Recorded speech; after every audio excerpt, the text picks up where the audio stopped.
கர்த்தர் ஆபிரகாமுக்கு தரிசனமாகி, அதான் ஆண்டவர் சொல்றார், நான் தரிசனமாகி நான் சொல்லியிருக்கிறேன் ஆபிரகாமுக்கு என்னன்னு, நான் சர்வ வல்லமையுள்ள தேவன். இப்போ ஆபிரகாம் கிட்ட போய் நம்ம கேட்கலாம், ஆபிரகாமே சர்வ வல்லமையுள்ள தேவன், இவ்வளவு நாட்கள் இதுக்கு முன்னாடி என்ன நடந்துச்சுன்னு உங்களுக்கு தெரியும், கதை தெரியும். என்ன கதை? ஆபிரகாமுக்கு ஒரு மனைவி தான், ஆமாதானே? அவங்க பேரு சாராள். எனக்கு ஒரு டவுட் இருக்குது, நீங்கள்லாம் என்னை கேட்டுட்டு தான் இருக்கிறீங்களா அப்படின்னு, அதனால் உங்ககிட்ட கொஷின்ஸ் கேட்குறேன். ஆபிரகாமுக்கு சாராள்னு ஒரு மனைவி இருந்தாங்க. பிள்ளை கொடுப்பேன்னு கர்த்தர் என்ன பண்ணியிருந்தாரு? வாக்கு கொடுத்தார். அந்த வாக்கு தத்தம் நிறைவேற தாமதம் ஆகும் பொழுது நம்ம சாராள் அம்மா ஒரு முடிவெடுக்கிறாங்க. என்னன்னு? வாக்கு தத்தத்தை நம்ம கூட நம்ம ஸ்டைலில் என்ன பண்ணிக்கலாம், நிறைவேற்றி கொள்ளலாம். சில நேரத்தில் சில வாக்குத்தத்தங்கள் நமக்கு வரும்பொழுது, ஓ இப்படி இருக்குமோ அப்படின்னு போய் வேற வழியில் சூஸ் பண்ணி அதனால நிறைய இழப்புகளை சந்தித்த மனிதர்கள் எனக்கு தெரியும். இப்போ வாக்குத்தத்தத்தை எப்படி சாரால் ஒரு முடிவை எடுத்து இந்த அடிமை பெண்ணாகிய ஆகாரை கொடுத்து அதனால பிரச்சனைகள் எழும்பி இருக்கிற சமயத்தில் தான் இப்போ ஆண்டவர் ஆபிரகாமுக்கு தரிசனமாகி சொல்கிறாரு. அங்கே வயசு இருக்கா இல்லையா? 99 வயதில் அப்படின்னு இருக்கா அந்த வார்த்தை. 99 வயதில். வேத புத்தகத்தில் ஒரு புள்ளி ஒரு கமா கூட சும்மா கிடையாது. 99 வயதில் ஆபிரகாமுக்கு கர்த்தர் தரிசனமாகி அவர் சொன்ன வார்த்தை என்னன்னா, நான் சர்வ வல்லமையுள்ள தேவன். அல்லேலூயா. ஏன் அந்த வயசு அந்த இடத்துல போட்டாங்க? ஏன் அந்த இடத்துல வேதத்தை எழுதும் பொழுது அந்த வயது குறிப்பிடப்பட்டிருக்கு? எத்தனையோ முறை தரிசனமாக இருக்காரு, ஆனால் இங்கே ஏன் ஸ்பெசிஃபிக்காக 99 வயதுன்னு போட்டிருக்காங்க அப்படின்னா, இந்த வயதை எட்டும் பொழுது ஆபிரகாமுடைய மனநிலை என்ன? தனக்கு ஒரு பிள்ளை வருவதற்கு வாய்ப்பு. நான் சொல்கிறேன், முதல்ல சொன்னேன் உங்களால் முடியாது அப்படின்ற ஒரு கட்டத்தில் கர்த்தர் தன்னை சர்வ வல்லமையை வெளிப்படுத்துவார். ரெண்டாவது எடுத்து நம்ம எங்கே வெளிப்படுத்துவார் தெரியுமா? இம்பாசிபிள், வாய்ப்பே இல்லை. அல்லேலூயா. ஆபிரகாமுக்கு இத்தனை வயசாயிடுச்சு. ஏன்னா வசனம் நமக்கு எபிரேயரில் சொல்லியிருக்கு, ஆபிரகாமுடைய சரீரம் என்ன ஆயிடுச்சான்? செத்து போச்சு. சாராளுடைய கற்பம் செத்து போச்சு. ரெண்டுமே எழுதப்பட்டிருக்கு. என்ன? ரெண்டுமே செத்து போச்சு. அப்படின்னா என்ன அர்த்தம்? வாய்ப்பே இல்லை. அப்படிதான் நான் நினைக்கிறேன். இன்னைக்கு ஆண்டவர் என்ன இந்த வார்த்தையை சொன்னார்? ஜீவன் வெளிப்படுது. அல்லேலூயா. இன்னைக்கு ஜீவன் வெளிப்படுது. நீ கர்த்தர் தன்னை வெளிப்படுத்த போறா. எப்படி தெரியுமா? மரித்த ஒவ்வொரு இடங்களிலும். அல்லேலூயா. எத்தனை பேர் ஆமேன்? உங்க ஜெப வாழ்க்கை மரிச்சிருக்கா? கர்த்தர் இன்றைக்கு அதை வெளிப்படுத்தி, அல்லேலூயா, அந்த ஜீவனை வெளிப்படுத்தி அதை உயிர்ப்பிக்க போகிறார். எந்தெந்த பகுதிகள் மரித்து போய் மக்கி போயிருக்கோ அந்த இடத்துலலாம் கர்த்தருடைய ஜீவன் இன்னைக்கு வெளிப்பட போகுது. அல்லேலூயா. கடைசியாக நம்ம ஜெபிக்க போகிறோம். நான் விசுவாசிக்கிறேன் கர்த்தர் அப்படிப்பட்ட ஒரு அபிஷேகத்தை நம்ம மேலே ஊற்ற போகிறார். அல்லேலூயா. ஆமாம் ஆமாம். அதான் ஒரு எலிசாவினுடைய எலும்புகள் தான் இருக்குது அந்த கல்லறையில். ஆனால் அந்த எலும்புகளின் மேல் பட்ட செத்த மனுஷன் என்ன பண்ணானா? உயிரோடு வந்தானா. அல்லேலூயா. ஒரு பழைய ஏற்பாட்டு பரிசுத்தவானாகிய அந்த மனிதனுடைய அபிஷேகமும் கனமும் அவ்வளோ பெருசு இருக்குன்னா, ஒரு புதிய ஏற்பாட்டு பரிசுத்தவாங்கி உங்களுக்கு எனக்கு கர்த்தர் அதை விட மேன்மையானதை வைத்திருக்கிறார். ஹல்லேலூயா. ஆமேன். உங்க வீடு முழுவதும் ஒரு மரித்த நிலைமையில் இருந்தா கூட உங்க மூலியமா ஒரு உயிர்ப்பித்தல கர்த்தர் கொடுப்பார். ஹல்லேலூயா. வீடு ஃபுல்லா இருளா இருக்கு சிஸ்டர், எங்க வீட்டில் ஒரே இருள், ஒரே பிரச்சனை, ஒரே போராட்டம், சமாதான குறைவுகள், வீட்டுக்குள்ள போகவே பிடிக்கல. அப்படி ஒருவேளை நீங்க இருக்கீங்களா? நீங்க போகாம இருக்கக்கூடாது. உங்க வெளிச்சம் அந்த வீட்டுக்கு தேவை. ஹல்லேலூயா. இருள் இருக்குன்னா இருளை பார்த்து ஓடுகிறதற்கு சவுலோ யோனத்தானோ யுத்த வீரர்களோ நீங்க இல்ல. இருளை நோக்கி ஓடுகிற தாவீதின் அபிஷேகத்தை உடையவர்கள். ஹல்லேலூயா. தேவன் தன்னோடு இல்லாத மனுஷன் தான் பிரச்சனையை பார்த்தோன்னா ஓடுவான். தேவன் தன்னோடு இருக்கிற மனுஷன் பிரச்சனையை நோக்கி ஓடுவான். ஹல்லேலூயா. நீங்க போய் வாசிச்சு பாருங்க. தாவீது ஓடினான்ட்டு அந்த இடத்துல 4 முறை வருது. ஓடுறாரு. ஏன்? ஓடி போய் எனக்கு பயம் இல்லை, இருள் பயம் இல்லை, யோனத்தான் பயம் இல்லை. இன்னைக்கு பிசாசு நிறைய பேரை பயமுறுத்தி வச்சிருக்கிறான். மரண பயங்கள் உங்களை ஒருவேளை பயமுறுத்தி இருக்கலாம். எதிர்காலத்தை குறித்த பயங்கள் உங்களுக்கு ஒருவேளை இருக்கலாம். நீங்கள் அதை பார்த்து ஐயோ இப்படி ஆயிருமோ, அப்படியோ ஆயிருமோ, அவங்களுக்கு நடந்த போல நமக்கு நடந்துருமோ, இவங்களுக்கு ஆனது போல நமக்கு ஆயிருமோ அப்படின்னு நீங்கள் ஒருவேளை யோசிச்சா இல்லை. அவர்களை போல நீங்கள் பயந்து நிற்க வேண்டாம், எதிர்கொண்டு போங்க. ஏன்னா உங்களுக்குள்ள ஒரு அபிஷேகம், உங்களுக்குள்ள ஒரு வல்லமை, உங்கள் மேலே ஒரு வெளிச்சம். அல்லேலூயா. உங்களுக்குள்ள ஒரு ஜீவன் இருக்கு. You have the life. இன்னைக்கு அந்த லைஃப் மேனிஃபெஸ்ட் ஆக போகுது. ஆமென். உங்களுக்குள்ள இயேசு இருக்கிறார். இயேசு ஜீவன், அவர் ஜீவ தண்ணீர், அவர் ஜீவ அப்பம், அவர் ஜீவ ஊற்று. அந்த ஜீவன் உங்களுக்குள்ளிருந்து வெளிப்பட போகுது. ஹல்லேலூயா. ஆமென். நடக்கும் நம்புறீங்களா? உங்க மூலியமா கர்த்தர் அதை செய்வார் நம்புறீங்களா? ஆபிரகாமே, உன் வயசு 99 தான், ஆனா நான் சர்வ வல்லமையுள்ள தேவன். ஹல்லேலூயா. உன் கர்ப்பம் செத்து போச்சுதான், ஆனா கர்த்தர் சொல்ற, ஆனா நான் சர்வ வல்லமையுள்ள தேவன்.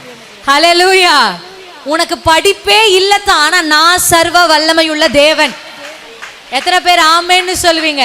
வாய்ப்புகள் இல்லாத ஒரு வார்த்தையை சொல்லிட்டு அப்புறம் சொல்றாரு, நான் சர்வ வல்லமையுள்ள தேவன். இன்னைக்கு உங்க வாழ்க்கையில வாய்ப்புகள் இல்லாத இம்பாசிபிள் எதெல்லாம் இருக்கோ அதை சொல்லி சொல்லுங்க, நீர் சர்வ வல்லமையுள்ள தேவன். ஆண்டவரே, எனக்கு பிள்ளை இல்லை, ஆனா நீர் சர்வ வல்லமையுள்ள தேவன். ஆண்டவரே, எனக்கு வேலை இல்லை, ஆனா நீர் சர்வ வல்லமையுள்ள தேவன். ஆண்டவரே, என் வீட்டுல கடன், ஆனா நீர் சர்வ வல்லமையுள்ள தேவன். ஆண்டவரே, என் குடும்பத்துல சமாதானம் இல்லை, ஆனா நீர் சர்வ வல்லமையுள்ள தேவன். ஆண்டவரே, இந்த பிசாசு என் குடும்பத்தை நெருக்கி ஒடுக்கி என்னை அவமானப்படுத்துகிறான், ஆனால் நீர் சர்வ வல்லமையுள்ள தேவன். இதை சொல்ல சொல்ல சொல்ல சொல்ல கர்த்தர் தன்னை வெளிப்படுத்த ஆரம்பிச்சிடுவார். அல்லேலூயா. ஆமென். உங்க குறைவுகள், ஆபிரகாம் 99 வயதான போதுதான் கர்த்தர் சொன்னாரு, நான் சர்வ வல்லமையுள்ள தேவன். அல்லேலூயா. உங்க குறைவுகளை வைத்து நின்று உங்கள் குறைவுகளுக்கு மேலே கர்த்தருடைய நாமத்தை சொல்லி பாருங்க. அல்லேலூயா. அபிஷேகம் பெற்ற மனுஷருக்கும் மற்றவர்களுக்கும் என்ன வித்தியாசம் தெரியுமா? அவங்க குறைவை மட்டும்தான் சொல்லுவாங்க, ஆனா அபிஷேகம் பெற்றவன் குறைவை சொல்லி குறைவுக்கு மேலாக இருக்கிற கர்த்தரை சொல்லுவான். அல்லேலூயா. அபிஷேகத்தை பெறாத தேவனிடத்துல வாக்குதத்தத்தை பெற்றுக்கொள்ளாத 10 பேர் தான். அவன் ஏனாக்கின் புத்திரன், அவன் நெடியவன், அவன் கொடியவன், அவன் இவன், அவனுக்கு முன்னாடி நாங்க பூச்சி மாதிரி இருந்தோம், புழு மாதிரி இருந்தோம், அப்படியெல்லாம் சொன்னாங்களா இல்லையா? 12 பேர் வேவு பார்க்க போனாங்க, 10 பேர் அதை குறைவுகளை மட்டும்தான் சொன்னாங்க. ஆனா காலேபும் யோசுவாவும் குறைவுகளை சொன்னாங்க. அல்லேலூயா. அந்த குறைவுகளை சொல்றதை கேட்டுட்டு அவங்க என்ன சொன்னாங்க தெரியுமா? இந்த குறைவுகளுக்கு மேல கர்த்தருடைய வாக்குதத்தம் நமக்கு இருக்குன்னு சொன்னாங்க. அல்லேலூயா. ஆமென். உங்க குடும்பத்தில் இருக்கிறவங்க உங்க குடும்பத்தில் இருக்க குறைவை சொல்லட்டும். உங்க சொந்தக்காரங்க உங்க வாழ்க்கையில் இருக்கிற குறைவுகளை சொல்லட்டும். அவங்க அதை சொல்லட்டும், நீங்க தேவனை சொல்லுங்க. அல்லேலூயா. ஆமா, அது அரணிப்பான பட்டணம் தான். ஆமா, அதில் இருக்கிறவங்க ராட்சதர்கள் தான். ஆமா, அவங்களுக்கு முன்னாடி நாங்கள் ரொம்ப சின்ன பிள்ளைகளாக தான் காணப்பட்டோம். உண்மை தான், அது எல்லாமே உண்மை தான். ஆனால் இந்த குறைவுக்கு மேலே கர்த்தர் சர்வ வல்லமை உள்ளவர் என்ற உண்மையை நீங்கள் உறக்க சொல்லணும். ஹல்லேலூயா. ஆமாம், காலேபும் யோசுவாவும் ஜெயிச்சதுக்கான காரணம் என்ன தெரியுமா? முதல்ல அவங்க வாயிலிருந்து வந்த வார்த்தை தான். ஹல்லேலூயா. எத்தனை பேர் ஆமேன்? காலேப் சொல்றாரு, அவங்கள காத்த நிழல் அவங்களை விட்டு போயிருச்சு. இதுவரைக்கும் அவங்களுக்கு ஒருவேளை ஒரு ப்ரொடெக்ஷன் இருந்திருக்கலாம், ஆனா நாங்க கால் வச்சோம் பாருங்க, நிழல் போயிருச்சு. அல்லேலூயா. எத்தனை பேர் நம்புறீங்க? இன்னைக்கு இந்த ஜெபத்தை எத்தனை பேர் செய்ய போறீங்க? இதுக்கப்புறம் உங்க வாழ்க்கையில எத்தனை குறைவு வந்தாலும் அந்த குறைவை சொல்லி சர்வ வல்லமையுள்ளவர் சொல்ல போறீங்க. ஆமென். அப்படிதானே வசனம் சொல்லியிருக்கு. 90 வயது ஆன போது, கர்ப்பம் செத்த போது, சரீரம் செத்த போது, ஆபிரகாம் இடறி விழுந்து ஆகார தெரியாம தவற செய்த போது, இத்தனை குறைவின் நடுவிலும் கர்த்தர் தரிசனமாய் சொல்றாரப்பா, நான் சர்வ வல்லமை உள்ளவர்ப்பா, எனக்கு உதவி எல்லாம் தேவையில்லை, நானே செய்வேன் உனக்கு. மருந்துகள் மாத்திரைகளை தாண்டி சர்வ வல்லமை உள்ள தேவன் உங்களுக்கு செய்வார். ஹல்லேலூயா. எத்தனை பேர் ஆமேன்? சில மனுஷருடைய உதவியை நம்பி நீங்க காத்திருக்கிறீங்க. கர்த்தர் சொல்ற, நானே செய்வேன். ஆமேன். சில நேரத்தில் நான் ஜெபிப்பேன், ஆண்டவரே எனக்கு எந்த மனுஷரும் இந்த இடத்துல ஹெல்ப் பண்ணக்கூடாது, இப்படி ஜெபிச்சிருக்கிறேன்.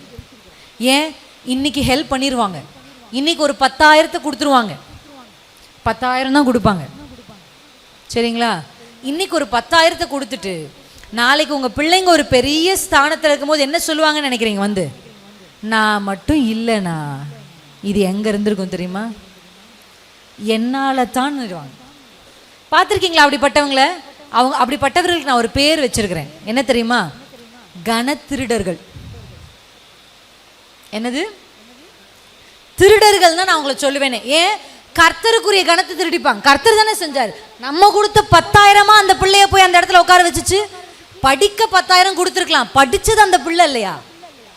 ஆமாவா இல்லையா? Yes or no? நீங்க 10,000 கொடுத்து அந்த பிள்ளை படிக்கலாம், இன்னைக்கு அந்த உயர்வான பதவிக்கு போயிருக்குமா? போயிருக்காது. ஆனா இந்த கணத்தை திருடுற மனுஷங்க எப்படி தெரியுமா? தான் கொடுத்ததை சொல்லி தன்னால தான் இது நடந்துச்சுன்னு சொல்லி என்ன பண்ணிடுவாங்க? நாளைக்கு கர்த்தருடைய மொத்த கணத்தையே திருடிடுவாங்க.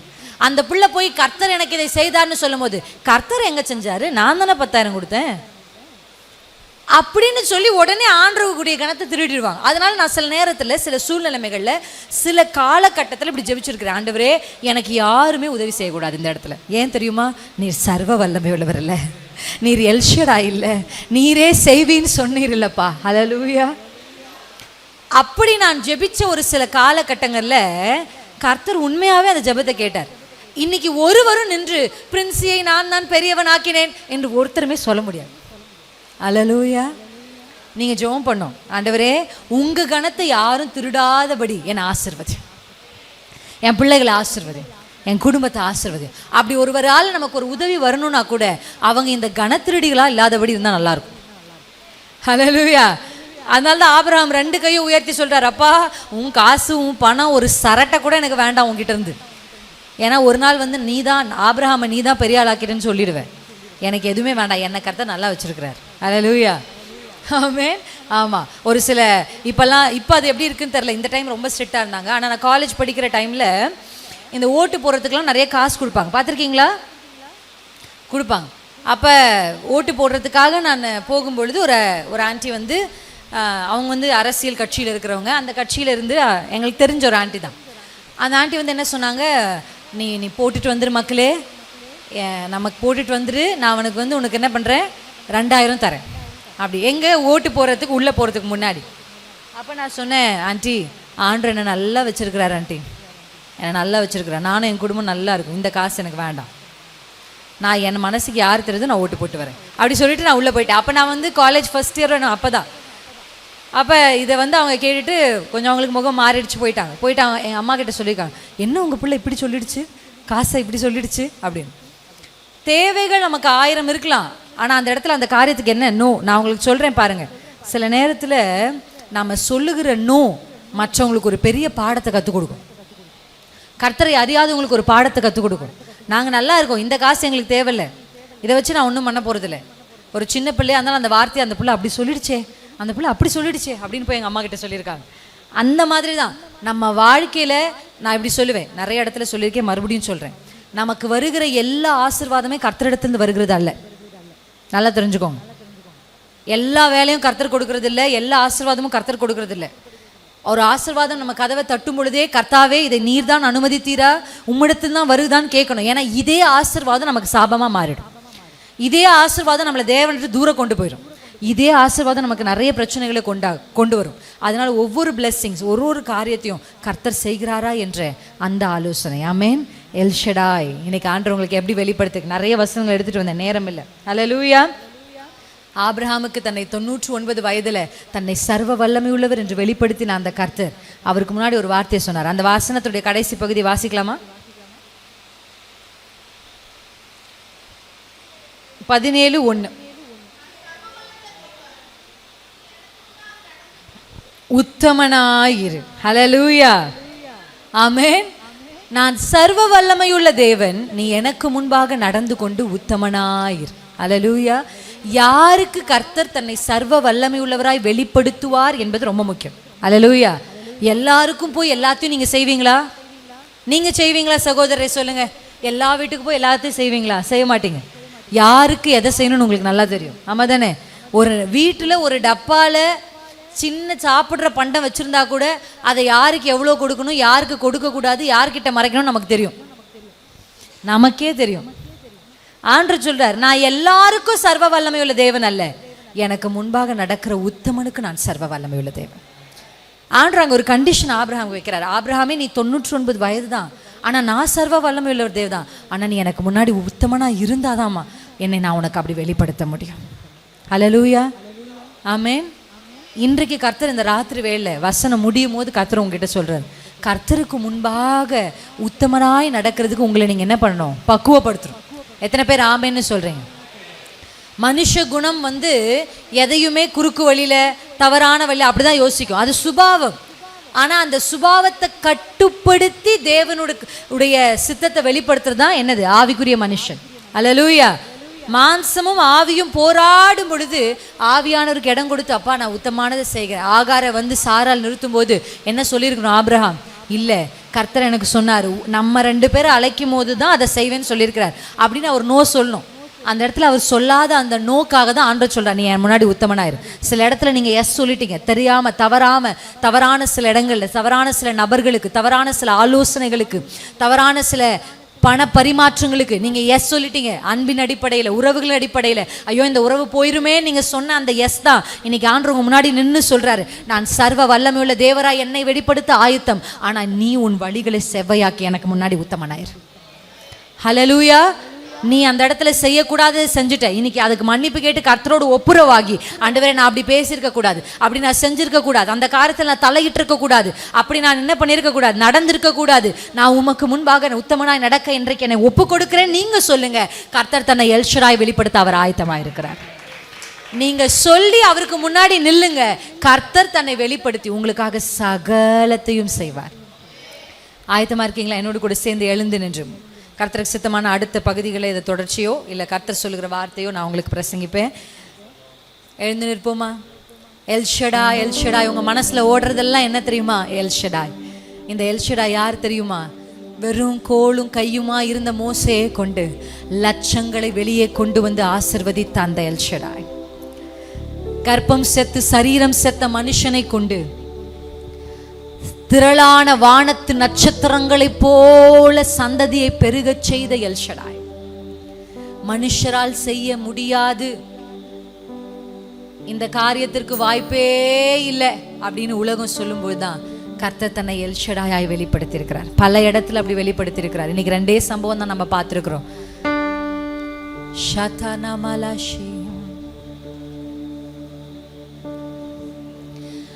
எல் ஷடாய்,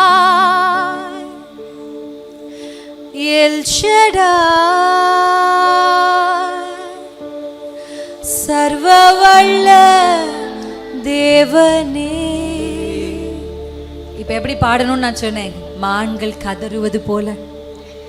மோசே சொல்ல போறாரு, ஒண்ணுமே இல்லப்பா என் கையில, உங்க கையில ஒண்ணுமே இல்லைன்னு ஆண்டவருக்கு தெரியும், உங்களால முடியாதுன்னு கர்த்தருக்கு தெரியும். அப்பா நீங்க உங்களை வெளிப்படுத்துங்க. எல்லா வாயை திறந்து இந்த வார்த்தையை சொல்லுங்க, எல் ஷடாயாய் வெளிப்படுங்க, என் வாழ்க்கையில வெளிப்படுங்க. நான் உமை எல் ஷடாயா பார்க்கணும், நீர் சர்வ வல்லமை உள்ளவர் என்பதை நான் பார்க்கணும், நான் அனுபவிக்கணும், என் குடும்பம் அனுபவிக்கணும், என் பிள்ளைகளை அனுபவிக்கணும். எல் ஷடாய், எல் ஷடாய், சர்வவல்ல தேவனே, உம்மை உயர்த்துகிறோம், வாழ்த்துகிறோம், வணங்குகிறோம்.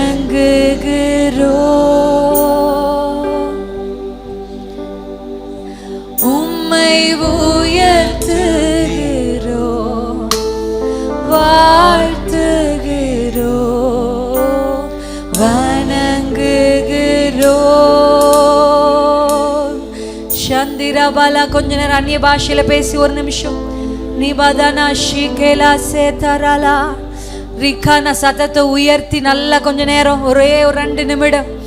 திகாபாலா ஷிதானா, எங்களோடு நீர் பேசியிருக்கிறீர். ஆபிரகாமுக்கும் யாக்கோபுக்கும் ஈசாக்குக்கும் நான் தரிசனமானேன் எல் ஷடாயா, ஆனா என் சர்வ வல்லமைகளும் அவங்க பார்க்கல, என் சர்வ வல்லமைகளும் நான் அவர்களுக்கு வெளிப்படுத்தல. ஆனா இன்றைக்கு மோசே உனக்கு நான் வாக்கு பண்ணுகிறேன், நான் சர்வ வல்லமை உள்ளவர் என்பதை வெளிப்படுத்துகிற நாட்களுக்குள்ள உன்னையும் உன் ஊழியத்தையும் உங்களுடைய குடும்பத்தையும் கர்த்தர் கொண்டு வந்து நிறுத்தி இருக்கிறார். ஷீகாலா பதரலலபா, என் முயற்சிகள் தோற்று போச்சுப்பா, நான் முயற்சி செய்தேன் ஆனா வாய்க்கலப்பா, நான் பேசி பார்த்தேன் ஆனா மாறலப்பா, நான் என்ன செய்தாலும் கை கூடி வரல. கர்த்தர் சொல்லுகிறார், இன்றைக்கு கர்த்தர் தன்னை எல் ஷடாயாய் சர்வ வல்லமை உள்ளவராய் ரியாபாலா ஷிகலதரபா கர்த்தர் வெளிப்படுத்துகிறார். சொல்லுங்கப்பா, எனக்கு வெளிப்படுங்க. அன்றைக்கு மோசேக்கு தன்னை வெளிப்படுத்தின தேவன், அன்றைக்கு இஸ்ரவேல் ஜனங்களுக்கு வெளிப்படுத்தின தேவன், அன்றைக்கு எகிப்தியர்கள் கண் பார்க்க தன் சர்வ வல்லமை உள்ளவர் என்பதை பெரிய ஒரு திரள் கூட்டத்தை வச்சு கர்த்தர் ரட்சிக்கல, ஒரு தனி நபரை கொண்டு கர்த்தர் ரட்சித்தாரே. ஷிரதரபா, உங்களை கொண்டு தான் உங்க குடும்பத்தை கர்த்தர் ரட்சிக்க போகிறார். உங்கள் வழியாகத்தான் அவர் சர்வ வல்லமை உள்ளவர் என்று வெளிப்படுத்த போகிறார்.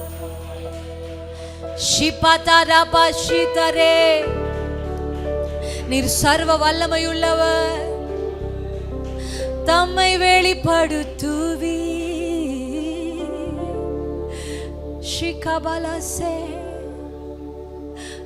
உம்மை வெளிப்படுத்துவி. ஆண்டவரிடத்தில் இந்த வார்த்தையை சொல்லலாமா? உங்களை வெளிப்படுத்துங்கப்பா.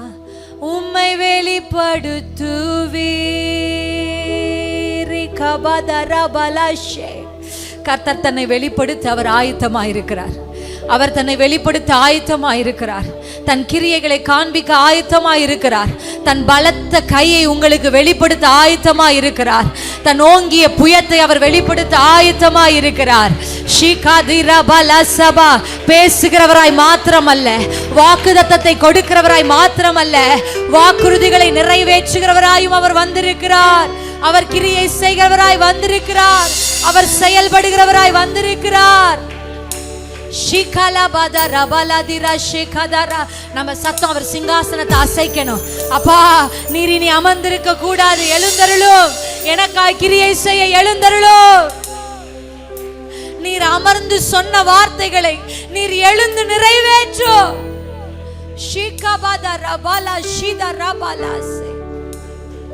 அவர் சிங்காசனத்தை அசைக்கிற ஒரு சத்தம் இந்த இடத்துல இருந்து எழும்பணும். அபிஷேகம் பெற்ற ஒவ்வொருவரும்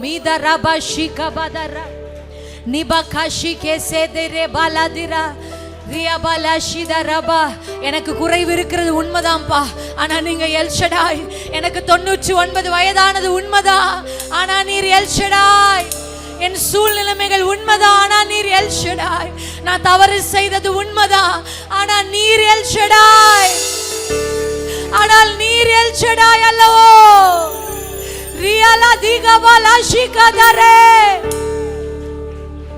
நான் வழி மாறி போனது உண்மைதான், ஆனால் நீர் L Shaddai, El Shaddai, El Shaddai. ரெண்டு கையை உயர்த்தி சொல்லுங்க, உமக்கு முன்பாக உத்தமனா இருக்க எனக்கு உதவி செய்யுங்கப்பா. நான் தவறின இடத்துல இருந்து என்ன தூக்கிருங்கப்பா. நான் அந்த இடத்துல எஸ் சொல்லியிருக்க கூடாது, அதுக்கு நான் ஆமா சொல்லியிருக்க கூடாது. அந்த நபரோடு இசைந்து போயிருக்க கூடாது, அவங்க கூட ஒத்து பேசியிருக்க கூடாது, அந்த வார்த்தை என் வாயில வந்திருக்க கூடாது, அந்த இடத்திற்கு என் கால்கள் சென்றிருக்க கூடாது, அந்த பொருளை என் கைகள் தொட்டிருக்க கூடாது. ஆனா நான் தவறு செய்தேன். ஆனா இப்ப நான் சொல்றேன், உமக்கு முன்பாக நடக்க, உத்தமனாய் நடக்க, உத்தமையாய் நடக்க, அந்த ஒருத்தியாய் இருக்க நான் என்ன அர்ப்பணிக்கிறேன். எல் ஷடாய், எல் ஷடாய் ரிகபலதரபஷே. நீங்க அந்த பொருத்தன அந்த அந்த வார்த்தைகளை சொல்ல சொல்ல உங்க தவறுகளை அறிக்கையிட கர்த்தர் சொல்றாரு, நான் வெளிப்படுவேன். உணர்வு உள்ளவருக்கு கர்த்தர் தன்னை வெளிப்படுத்த ஆயத்தமா இருக்கிறாரு. சில பேரோட கர்த்தர் இடைப்பட்டு இருக்கிறாரு. நீங்க தெரியாம அந்த இடத்துல சொன்ன அந்த எஸ் சரி என்று நீங்க கை குலுக்கின அந்த தருணத்தை சில பேருக்கு கர்த்தர் காண்பிக்கிறார். அந்த இடத்துல நீ கை குலுக்கி இருக்க கூடாது, அந்த இடத்துல அந்த நபர்களோடு நீ இசைந்து போயிருக்க கூடாது. ஆனா கர்த்தர் இன்றைக்கு சொல்லுகிறார், கையை உயர்த்தி, அப்பா என் கைகளை கழுவும், என் கண்களை கழுவும், என் இருதயத்தை கழுவும், என்னை சுத்திகரியும், உமக்கு முன்பாக உத்தமனா இருக்க நான் என்னை விட்டு கொடுக்கிறேன். நீங்க சொல்லிட்டீங்கன்னா அவரும் எல் ஷடாய் தன்னை வெளிப்படுத்த இந்த ராத்திரி ஆயத்தமாயிட்டாரு. ஷிகரா பலதரா பல ஷிதரா. அடிமைத்தனங்களை நுகங்களை முறிக்க அவர் ஆயத்தமாயிட்டாரு. உங்க வீட்டுக்குள்ள இருக்கிற ஒரு அடிமைத்தனம், கடன் என்கிறதற்கு ஒரு சில குடும்பங்கள் அடிமையா இருக்கு. இது ஏதோ 1 வருஷம் 2 வருஷம் அடிமை இல்லை, தலைமுறையா அடிமையா கடனுக்கு இருக்கிற குடும்பங்கள் இங்க இருக்கு. கர்த்தர் சொல்றாரு, அந்த அடிமைத்தன நுகத்தை உன் தோளை விட்டு நீக்குவதற்கு நான் எல் ஷடாய் வெளிப்பட ஆயத்தமா இருக்கிறேன். ஆனா ஒரே முடிவு தான், நான் உத்தமனாய் நடப்பேன். நீ இன்றைக்கு எடுக்கிற அந்த ஒரு முடிவு உன் தலைமுறைகளை அந்த அடிமைத்தனத்திலிருந்து விடுதலையாக்கும். நீங்கள் எடுக்கிற ஒரு முடிவு, நீங்கள் சொல்லுகிற ஒரு வார்த்தை, நீங்கள் செய்கிற பாவ அறிக்கை உங்கள் தலைமுறையை இந்த அடிமைத்தனத்து நுகத்திலிருந்து விடுதலையாக்கும், விடுதலையாக்கும், விடுதலையாக்கும். சில குடும்பங்கள் வியாதி என்கிற நுகங்களுக்கு உங்க தோள்களில் பூட்டப்பட்டிருக்கு. பரம்பரையா தலைமுறை அந்த வியாதி இந்த குடும்பத்துல இருந்துகிட்டே இருக்கு. இது உங்க அப்பா கிட்ட இருந்து வந்துச்சு, இது உங்க தாத்தா கிட்ட இருந்து வந்து, இதான் மருத்துவ அறிக்கை. ஆனா கர்த்தர் சொல்றார், நான் சர்வ வல்லமையுள்ள தேவராய் வெளிப்பட இன்றைக்கு ஆயத்தமாய் இருக்கிறார். ஆபிரகாமுக்கும் பிள்ளை தாமதம், அடுத்து ஈசாக்குக்கும் பிள்ளை தாமதமாகுது. ஆனா ஈசாக்கு போய் கர்த்தருடைய பாதத்தை பிடித்து தன் மனைவிக்காய் ஜெபித்தா. அடுத்து யாக்கோபுக்கு தாமதம் இல்ல, யாக்கோபுக்கு கர்த்தர் 12 பிள்ளைகளை கொடுத்தார். தகப்பனிடத்திலிருந்து வருகிற தாமதங்கள், முன்னோர்களிடத்திலிருந்து வருகிற சாபங்கள், இன்றைக்கு கர்த்தர் சொல்லுகிறார், கர்த்தருடைய காலை பிடிச்சு ஈசாக்க போல நான் உத்தமனா இருப்பேன்னு நீங்க சொன்னீங்கன்னா, கர்த்தர் உங்க தலைமுறைகளை தலை காக்க அவர் வல்லமை உள்ள தேவனாய், அவர் சர்வ வல்லமை உள்ள தேவனாய். நீங்க ஒன்றுக்கு அழுவீங்க, ஆனா உங்க பிள்ளைங்களுக்கு கர்த்தர் 12 கொடுப்பார். ஷிகாதார் கேட்காமலே கொடுப்பார், அழுகாமலே கொடுப்பார், ஜெபிக்காமலே கொடுப்பார். யாக்கோபு பிள்ளைக்காக அழுகல, யாக்கோபு பிள்ளைக்காக கண்ணீர் விடல, கேட்காமலே கர்த்தர் பிள்ளைகளை கொடுத்து கொண்டே இருந்தார். அது ஈசாக்கின் உத்தமமான நடக்கைக்கு கிடைத்த பரிசு. இன்றைக்கு நீங்க உத்தமமாய் நடக்க ஒப்பு கொடுத்தால் கர்த்தர் உங்கள் தலைமுறைகளை ஆசீர்வதிக்க, உங்கள் தலைமுறைக்கு எல் ஷடாயாய் வெளிப்பட அவரும் ஆயத்தமாய் இருக்கிறார்.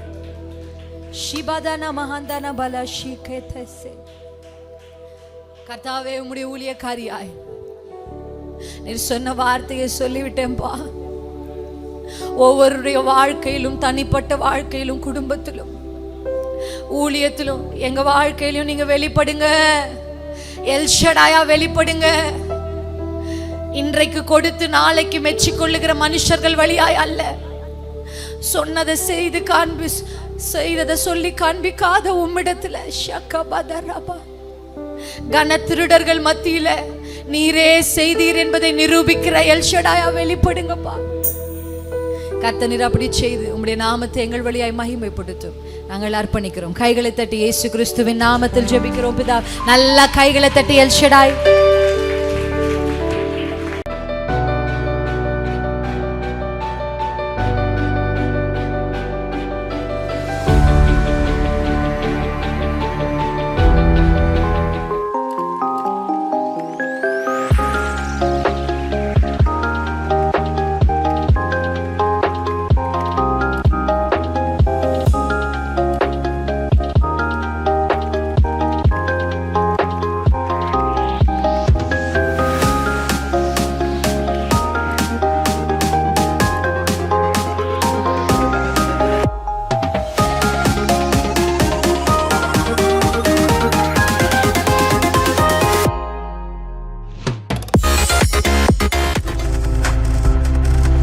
நீங்கள் பார்த்து கொண்டிருப்பது உங்கள் ஜாய் டிவி. உங்கள் துக்கம் சந்தோஷமாய் மாறும்.